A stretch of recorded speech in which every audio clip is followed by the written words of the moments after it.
Welcome to the Breaking 90 podcast, where we talk about all things sustainable fat loss. We take people on 90-day journeys to creating fat loss forever.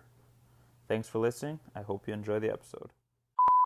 Hello, everybody. Welcome back to the Breaking 90 podcast. I'm your host, Alex Jerrika, here with my co-host, Jerrika Rydell. We are two of the coaches of Breaking 90 Fitness. Thank you guys for listening, and I hope you enjoy the episode. Hey, Jerrika. Hey, Alex, how you doing? I'm doing great. How are you? I'm doing well, thank you. I've been on a big pizza kick, and I've been trying to find ways to like make it healthy. I know I'm always the one that's like trying to turn every recipe into like a quote unquote healthy recipe, just because it's like a hobby, I think, at this point. So I've tried like the Pinterest Greek yogurt pizza crust, where you like actually make pizza crust with Greek yogurt. I've put like the air fryer one, where you put the dough in the air fryer, but the dough is like not made of many things. I've even tried this canned chicken recipe I saw on TikTok. It's like you take canned chicken and you literally make it into a crust in the air fryer. Don't look at me like that. And you make it like a pizza. I don't know. I'm just trying everything. Not that I totally eat, the Pizza Hut pizza when I'm craving it, and I'm all for going all out. But when you're craving it like all the time, you gotta try to find some healthy alternatives. So far, so good. Honestly, I love them all. I'm enjoying it. We've gotten to like a big kick of making our own pizzas. Like we've gone deep down the rabbit hole of like perfecting the crust. We got stones for the oven. We make our own sauce. Like it's intense. And so now store-bought pizza sucks. It really does. There's nothing better than homemade pizza. Like nothing better. Yeah. So awesome. I'd rather have like the actual good stuff far less often than substitutes more frequently. That's fair. I do that with literally everything, and then I just don't think about it for like years later. I just like quit. It's just like little, people, everyone has their things. That's funny. What you got for us today for a topic? Okay, so I want to give you some scenarios around just making change. Okay. Especially around this time of the year, people either they're ready to make change, not ready to make change. The change, I mean, it goes with the time of the year. So I'm going to give you 3 different scenarios, and we'll work together. But just some things we would maybe say to that client, or how we would approach the scenario, depending on where they're at in their readiness to make change. Cool. Good. Okay, so I'm thinking like client number 1 comes to us, or we approach them. Maybe we're just in conversation, and they're not at all ready to make change. When I'm talking about change, I'm thinking more obviously in our line of work. So whether it's not ready to make change whatsoever, even though they know that they should. And the reason is because life is just too chaotic right now with family and kids. So they just aren't even gonna change for them. Or some tips or something like that. Because I think everyone listening will be one of these 3 scenarios, I feel like. Cool. So you want me to just generally go into this client example then and see where it goes? Yeah. So the first thing is, I think it's important that we have a deep understanding of the why we're doing this. And so we talked about this on our goal setting podcast a couple weeks back, and it's important that why is still relevant to this client. So it's sometimes what happens is we set a goal and we lose sight of the goal, or we lose sight of the why, or the why isn't as important to us anymore. And it starts to just feel daunting. You're just like, you're chasing something that doesn't matter to you the same way it did, or you might just need a reminder of why it's so important to you. So that's probably where I would start with this client, is having the conversation around the goal, why the goal is important, and whether or not it's still relevant. Anything you would add there so far? Yeah, exactly. I would say the same thing. Like, if life wasn't this chaotic, what would your goal be? Right? That's kind of how we would kind of start that goal setting conversation. and then remind them that they are just as important as their kids and family, if not more important, because you can't pour from an empty cup, right? Alex gives his airplane reference. You probably heard it about 6 times on the podcast.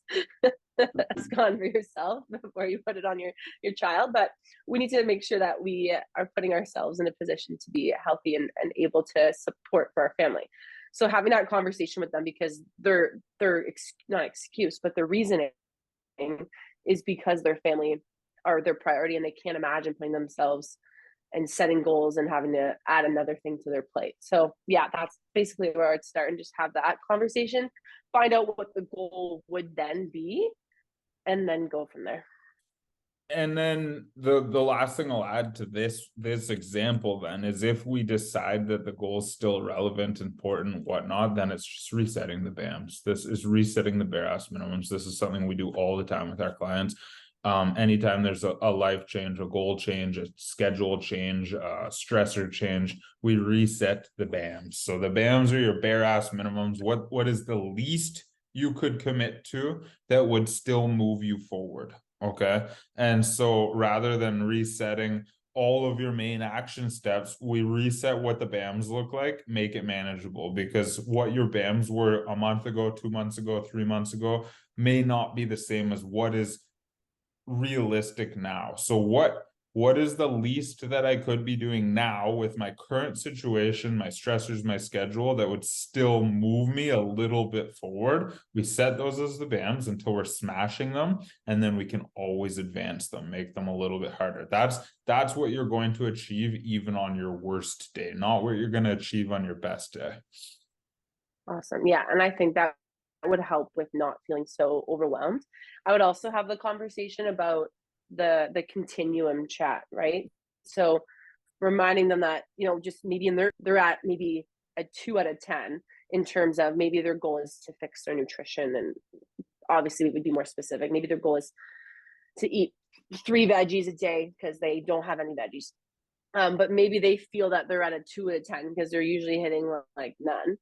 But in their mind, they're expecting that they need to be at a 10 out of 10, right? Because that's typically, especially how moms tend to operate in their minds. And just having that chat about, well, we only want to get you to a 3 out of a 10 right now. So what can we do? What are those action steps? If you listen to our goal setting podcast, what are those action steps that would get us just to a 3 out of 10? So we don't want you to feel overwhelmed. This should actually be relatively easy to incorporate into your life to get you from a 2 to a 3.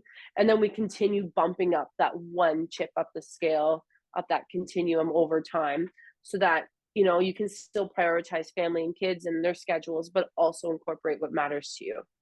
Good point. Yeah, don't compare yourself when you're in a difficult time to when you were at your best.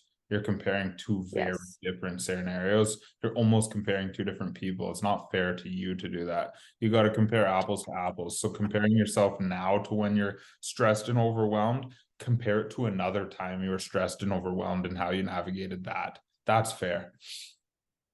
Really good point. Awesome. Okay, cool. I think that's a great starting spot. Okay, now what about, we have someone who's ready to go. They're ready to make change, but they're overwhelmed where to start, right? They read, maybe I should be starting at increasing my water, or should I start with adding veggies to my nutrition, or sleep apparently is the next biggest thing. Should I start there? Like they're just overwhelmed with all the data and information that's out there.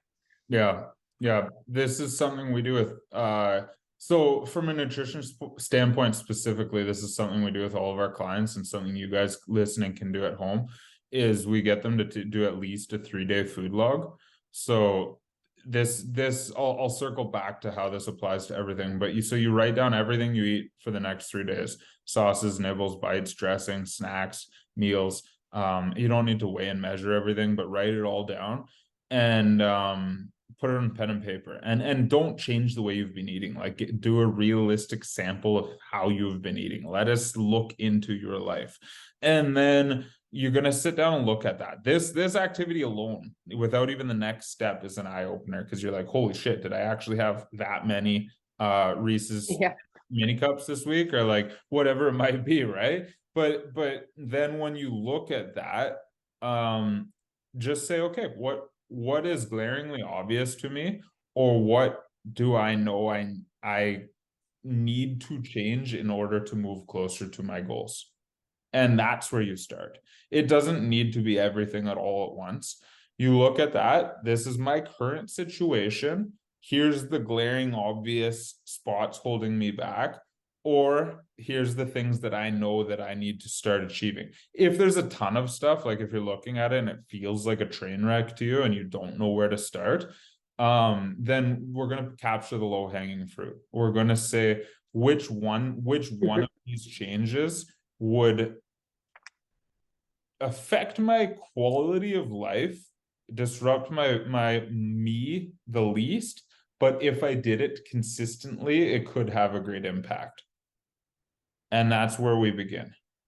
And so for some people, that might be adding more protein. For other people, it might be cutting out late night snacking. For other people, it might be having one less coffee. For other people, it might be adding more veggies. Like it's going to look different from person to person, but that's the starting point. The biggest mistake this person you just described makes is they're trying to fix everything all at once. Yeah. Awesome. You hit everything that I'd want to say. And Awesome. that's just a nutrition example, right? Like you can do that with Yeah. everything. Journal your day-to-day life and look for those low-hanging fruits. Look for the things that you could change that could have a great impact. Awesome. Cool. And then number 3, the final one, this one's someone who's already to incorporate healthy habits.